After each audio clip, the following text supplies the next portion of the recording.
Hi all, this is Divya. Welcome to my channel Divya Dimmu. నిన్న night డిన్నర్లోకి chapati with green chicken చేసా. Green chicken నా స్టైల్లో ఎలా చేస్తానో చూడండి. ఫస్ట్ చికెన్ వాష్ చేసుకొని నీట్గా అందులో ఉప్పు, కారం, పసుపు వేసి పక్కన పెట్టేసుకోవాలి. ఇంకో ప్యాన్లో కొత్తిమీర, పుదీనా, పచ్చిమిర్చి, కరివేపాకు, అల్లం వెల్లుల్లి వేసి పేస్ట్ మిక్సీ చేసుకొని ఆ పేస్ట్ కొంచెం పెరుగు వేసి చికెన్ని కలిపేసి మ్యాగ్నేట్ చేసుకొని హాఫ్ అన్ అవర్ పక్కన ఉంచుకోవాలి.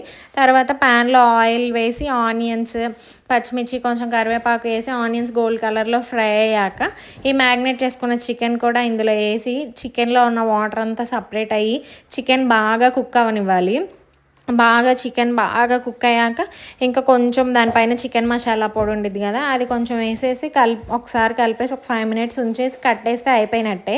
నేను గ్రేవీ కోసం అందులో కొంచెం వాటర్ యాడ్ చేసి ఆ వాటర్ కూడా బాగా ఇంకిపోయేలా కుక్ చేసుకున్నా. టేస్ట్ బాగుంది, మీరు కూడా ట్రై చేయండి.